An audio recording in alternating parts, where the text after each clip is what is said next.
Hype Coach podcast. I am your host, Al-Chami, and it has been a very long time since I recorded a podcast. There's been a lot of things in the works, and every single thing that I test and create is so that way you guys can have the utmost best part of really enhancing your potential. I've been very busy organizing and planning my own event. This will be my first face-to-face interactive event that I would have hosted. It is actually on the 27th of May from 4 to 8 p.m. So if you want to book your tickets and you are in Sydney, please go do that on my website, www.thehypecoach.com/booking. And it's the first event there. Alternatively, you guys can organize and book your own sessions there as well. You can learn about me, and let's get straight into the podcast. Today, we're going to talk about a very cool subject, and I think it can resonate with quite a lot of viewers. It's all about, why are you so sensitive? So if you are and have been described as a very sensitive person, or you may cry a lot, or you get defensive, or you get quite angry when people specifically target a comment about you, then this is basically for you. If you are in the social media space, you are expected to have some sort of thick skin. So let me explain to you why I've been able to give this forward first-hand experience and advice. I've actually been on social media for the past 6 years. This is actually my 6th year. And with social media, you would be sort of expected to have thick skin. And when I broke out onto onto social media, my husband and I were receiving quite a lot of backlash because we went against the grain. If you guys don't know what I used to do before, I was a network marketer full-time, and I worked with a company called Enagic. Now, I'm still an Enagic distributor. I've very much automated the service. Enagic basically is a network marketing company that allows you to sell water ionizers. And I did this, my husband and I did this, growing a team. We were the biggest Sydney-based team. We had over 250 people in our downline, and we grew that online. Now, in the past, you would have heard MLM or network marketing organizations or leaders build their business through word-to-word events, or just from friend to friend or person that you may know of. I'm pretty sure someone knows someone within the network marketing gig.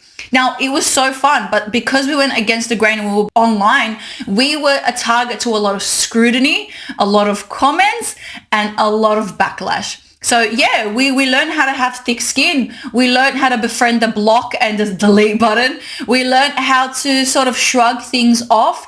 And being on social media for a long period of time before it was even cool, it kind of teaches you a thing or two, actually. When I started to be a coach and now a therapist and a counselor, you're used to it. You're used to the scrutiny. You're used to everything that comes with it. Like, I remember specifically people commenting about my hijab, commenting racist slurs and comments, and it didn't really affect us because we knew exactly who we were. So when we try to be less sensitive, be more with thick skin, it's actually a skill. Yeah, I teach you a lot of skills on this podcast, and it's real life skills that everyone needs. I think my 7-year-old daughter came to me 2 days ago and she said, "Mum, my teacher keeps picking on me." And I'm like, "Okay, what is he picking on you for?" And he says, "Well, everyone hands in their work, and he tells me to go back and finish, rewrite my work, rub it out, and erase it and do it all over again." And I said to her, "And why is this upsetting for you?" And she said to me, "Well, Mum, I feel like he's targeting me and he doesn't do it to anyone else." And I looked at her and said, "Salam," because that's my daughter's name. "Salam, you're not that special." She's like, "What do you mean?" I'm like, "Your teacher isn't out to get you. He doesn't have it out for you. He's not going to specifically target you. That's a lot of energy. You're not that special. If your teacher wants you to do better, it's because he sees more potential and he knows what you're capable of." And then the same thing happened to my son days after. "Well, Mom, the teacher told me to rewrite my whole paragraph and I was already done." I'm like, "Okay, come on. Well, did you rush?" "Yeah, Mom, I rushed." "Well, the teacher knows that you rushed." So when do we draw the line with positive criticism and negative feedback? Where do we draw the line? I don't think a lot of us actually know how to intellectually tell the difference. So this is what we're going to speak about today. What is being sensitive? A disclaimer on this podcast, I don't want you to be a robot. I don't want you to be a brick wall. What do I mean by that? I want you to feel emotion. I want you to embrace your emotion, have emotional regulation, and understand your feelings and why you feel them. I also want you to identify your triggers. So if you do get sensitive, you figure out why and you work on it. Yeah, I know. It's plain blunt, plain simple. It's a little bit of tough mama feedback. When you're taking things seriously or personally, that's when you become a little bit more sensitive. Just like I told my daughter, you know what, Salam? It's not just about you. You're not that special. The world's not out to get you. I'm sorry, but it's true. You are designed with these emotions so that way you can filter out the world and experience life as it comes. Being less sensitive means that you have to take things from a unpersonal perspective. So it means that it comes from someone affecting you personally through the words that you say. And there are healthy ways to be more sensitive, of course, for us to experience love, passion, commitment, and really experience the world. It actually means that we need to deal with these emotions. No, I'm not going to emotionally gaslight you. I want you to be empathetic, but in helpful scenarios.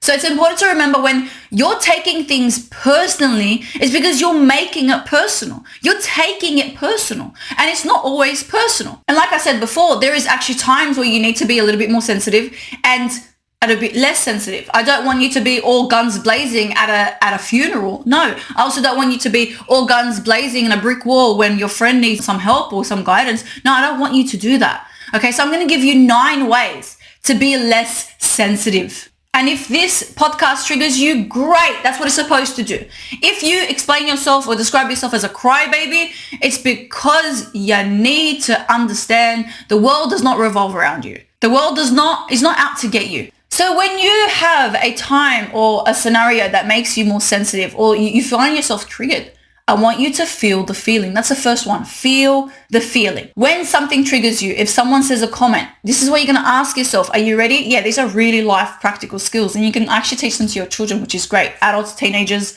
babies, whatever. First one is feel the feeling. Why am I getting triggered? Why did this comment trigger me so much? Second one was, what am I doing that isn't useful?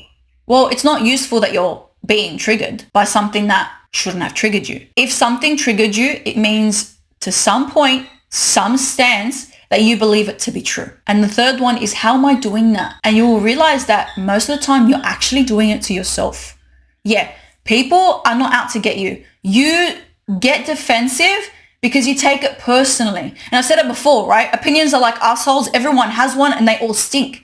Everyone's going to have an opinion about how you should live your life, what you should say, where you should dress. It's an endless battle. You make things personally because you take it personally. Like I said, there's nothing wrong with being sensitive in certain scenarios, but you are not a brick wall. I don't want you to be so not sensitive so that way you're a freaking narcissist.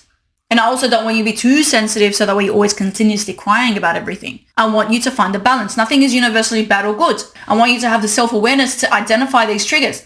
A person that is consistently growing is a person that's consistently thriving. Your potential is always going to be stretched and bounds. You're going to actually push your boundaries. You explain or what you expect to handle so well, so much. That's why every single time there's an adversity, your potential raises. Your potential resilience level raises. And it's the part of life.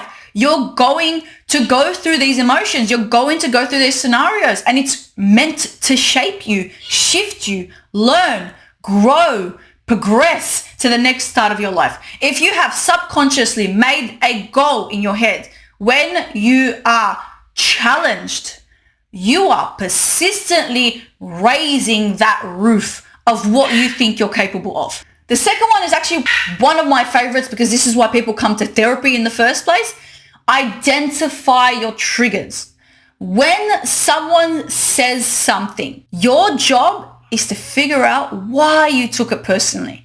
First question you ask yourself to identify your trigger is, why am I being defensive? What subconscious self-limiting belief is this poking at? I'm going to give you guys an example. If someone comments on my weight, and I use this example because it's one that a lot of Arabs, oldies comment on. I'm sorry, I'm Arab. I'm as Arab as they get. If someone is commenting on your weight and you get defensive, it is because you have decided that your weight is an issue in the first place. If I was really lean, really mean, really strong, and I know what I'm capable of, and someone comments on my weight, it wouldn't affect me as much because I know I'm doing the best thing for my body with what I have. If someone triggers you with the comment that they say, it's because to some point you believe that point to be true. You believe it has poked one of your subconscious beliefs. I'll give you another example that's quite a regular with my clients. If someone comments on your parenting, yeah, I know. There's a lot of people that always comment on parenting. Yeah, and sometimes you're right. Sometimes maybe that's positive criticism that you should take into consideration. But the reason why you get defensive is because it has poked your subconscious self-limiting belief that you are not a good mother. Yeah, I know. It's confronting as shit, bro. I just said bro. It's confronting. It's really confronting. If your husband has commented on the home that it is messy and you get defensive, it's not because it's messy. It's because you truly believe that you cannot keep up. And you're like, do you not freaking see me consistently freaking cleaning here? Help! Pick up a freaking vacuum once or twice. It's because it pokes at a self-limiting belief. That's why it triggers you. Okay? For example, I'm going to give you another example. Wow, I feel very generous today. If you are in, for example, I'm going to bring it back to the Arab culture because that's what I know best. If someone is commenting and you are in your maybe mid to late 30s and you're not married yet, okay? Yeah, I know this one's a good one. Why aren't you married? You should have kids. You need to find a nice man. You need to have kids. And they will repeat it, right? And you get triggered. You want to know why you get triggered? You get triggered because at some point you believe you're going to be alone forever. And you have believed it beyond reasonable doubt. Go back to what I said about anxiety a couple episodes back. The reason why you get triggered is because you believe it beyond reasonable doubt and you don't know how to argue with the thought, the belief. You don't know how to argue with it. And that's what I'm teaching you how to do. Yeah, I know. If you get defensive, it's because it has poked as your subconscious belief, self-limiting one. Find out what that belief is and then go back to my episode about journaling and brain dump that shit. Yeah, I know. I've given you literally like free therapy. It's not freaking amazing. Find me another therapist that does this straight out. 3, is it me? Or is it them? You're going to ask yourself, am I getting defensive because it is me? Or am I getting defensive because they're giving me positive criticism? Is it criticism that's actually helpful? Or is this person just a freaking asshole? Yeah, I know. You need to figure out the resource. If this person does not understand that they don't have any kids, they don't work in the children industry, they have no education around children, and they're giving you advice about how to raise your children, is that really a reliable source to give information? No, they may just be an asshole that expects to know it all. No, but if this parent has multiple children, has a massive amount of resource when it comes to children, raising children, you like their parenting style, and they comment on your parenting, maybe I should take it. Maybe she knows better than me. And then you can make the conscious decision whether or not you take that feedback. Isn't it amazing? You still have the power of choice. You still have the power of choice on whether or not you can use it or lose it. That is the utmost life changer, power of choice. In every single scenario that activates the fight and flight response, you have to remember you have a choice. You have a choice on how to respond.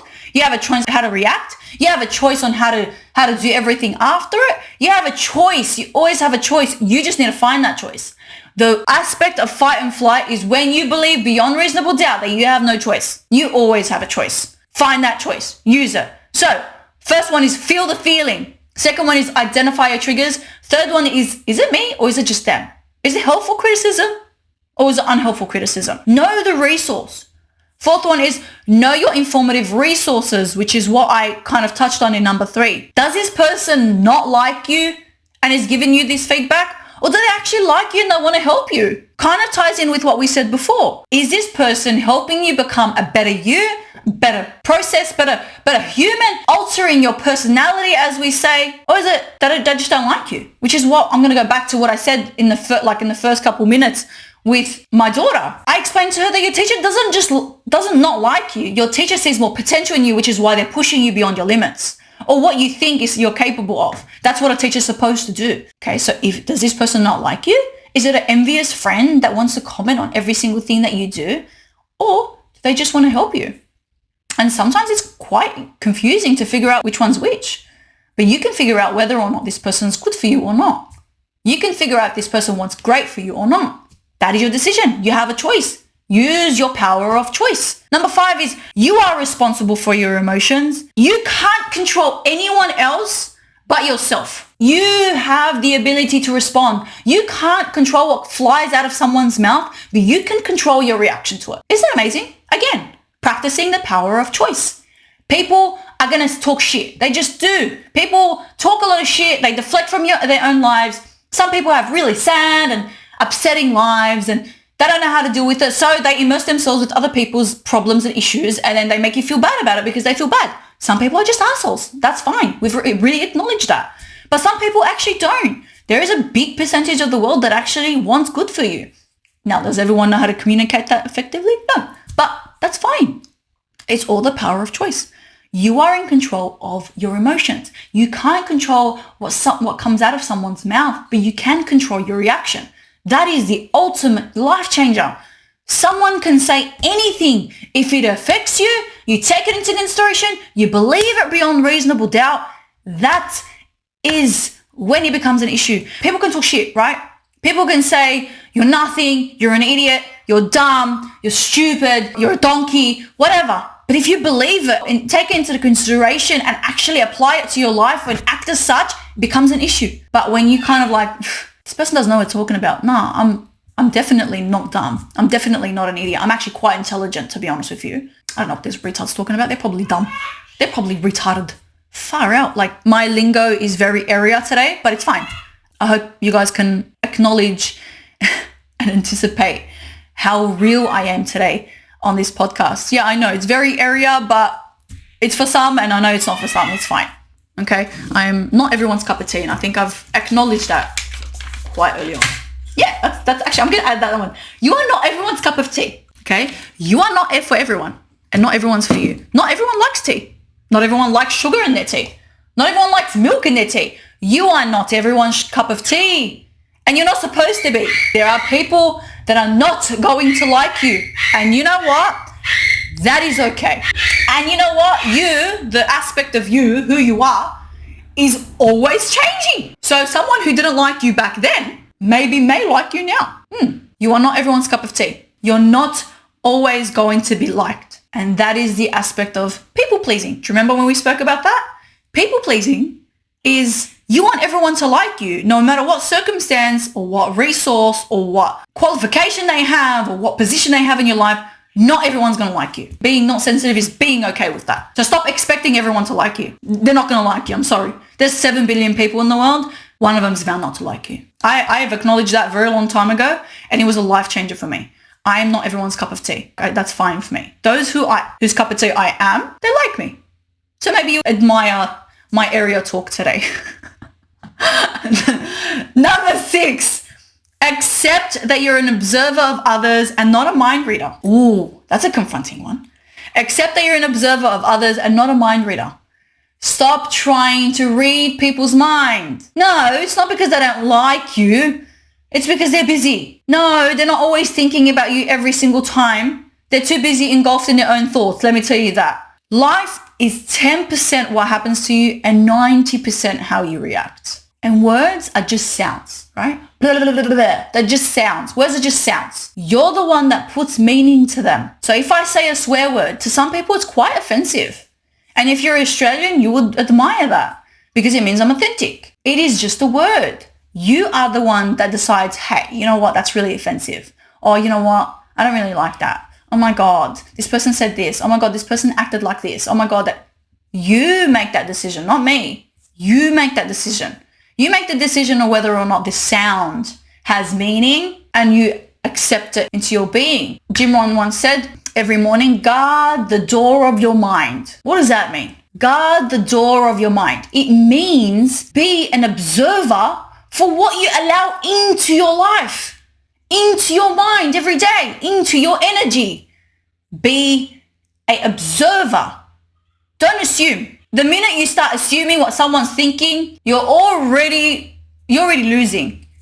You're not a mind reader. I don't know anyone that has a superpower that is a mind reader. You're not a mind reader. Stop trying to mind read shit. Stop over analyzing the situation. It's nothing. Stop doubting yourself. Let's refrain from doubting ourselves. Figure out what you control. If you go to a social gathering and you've decided that you have represented yourself quite well, don't go home and doubt yourself, man. That is really unhelpful. Go and figure out what you did well, what you didn't do well, and analyze that. Don't think, oh my God, this person doesn't like me. Oh my God, they looked at me differently. Oh my God, when they were talking to me, they were actually looking down at their paper. Do you reckon they're actually analyzing me? No. Just no. Stop. Stop right there. Stop assuming. Everything starts with an assumption. It's gone. That's it. Once you start assuming and expecting someone to do something or react a certain way, you're already losing. Because 99% of the time, not everyone's going to act or react the way you want them to. So stop assuming, stop being a mind reader. 7, expose yourself outside of your comfort zone. Learn different perspectives, values, and different viewpoints.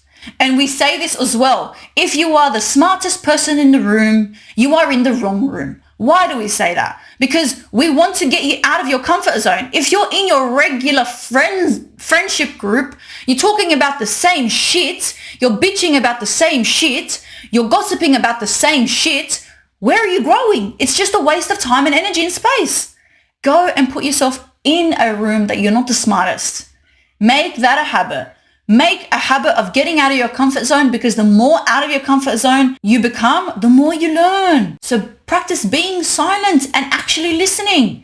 And perhaps you'll learn a thing or two rather than just assuming what this person cares or thinks. Let me tell you one thing. People who are successful, highly successful, don't give a shit about what you look like. They want to see what you bring to the table and how you're going to enhance their business, their life, their company. Yeah, I know, it's a perspective shift. Number 8, learn to manage your emotion. Figure out how you face conflict. Do you avoid it? Do you escape? Do you get overwhelmed? Do you get that anxiety rush? Do you go straight into worry and overanalysis? Do you go into fight and flight? How do you learn to manage your emotion? And number 9, learn to set boundaries. Remember that not everyone wants the best for you. And I think we've acknowledged that. Not everyone wants the best for you, but you have your own back. Make sure on your priority list, you are number 1. Yeah, I know. It doesn't matter if you have kids and a whole family. Inshallah, you have 13 kids. It doesn't matter. You need to be on number 1 on your priority list. Because if you're not there, nothing else goes through. Okay? So acknowledge that you need to withhold your boundaries emotionally, physically, mentally. You are allowed to hold the boundaries so that way you're not taking advantage of. If someone does say something that you don't like, speak up. If someone does hurt your emotions and they're really not really empathetic about it, speak up. If you felt like it was very targeted and you know that they shouldn't have said that, speak up. Tell them, look, I don't know if this is what you meant, but it really affected me. Can we speak about it? Yeah. I know, it's confronting. I'm teaching you how to confront emotion, confront your reaction, confront people who actually have hurt you. Not everyone knows they've hurt you until you've told them. Yeah, I know. Trust me. No one knows. Next one is speak up when necessary and walk away when it's not. Speak up when necessary, when it's a friendly conversation. When it starts to get heated, walk away. Tell them, I will come back to this conversation when it's less heated. I think we're a little bit too conflicted right now. The utmost biggest takeaway that you can take away from this podcast is I want you to have emotion, but in helpful situations. Not everything or everyone is out to get you. No one really cares about what you look like, how you care. Some people are deflecting their own insecurities onto you. Some people are just really outspoken and don't know how to they don't have a filter between their brain and their mouth. And some people just don't know how to have emotional regulation and empathy. Be mindful of what comes out of your mouth, and also be mindful of what you allow into your mind. Stand guard to the foot of your mind. And that's the most important thing. If you want to learn more about this subject, I will be speaking about this subject along with a lot of different subjects on the 27th of May at my first face-to-face live interactive workshop. It's from 4 to 8 p.m. and it's only $50 per person. So if you are a Sydney-sider you are welcome, and I invite you personally to this event. You guys can book the tickets through my website, and I hope to see you on another episode.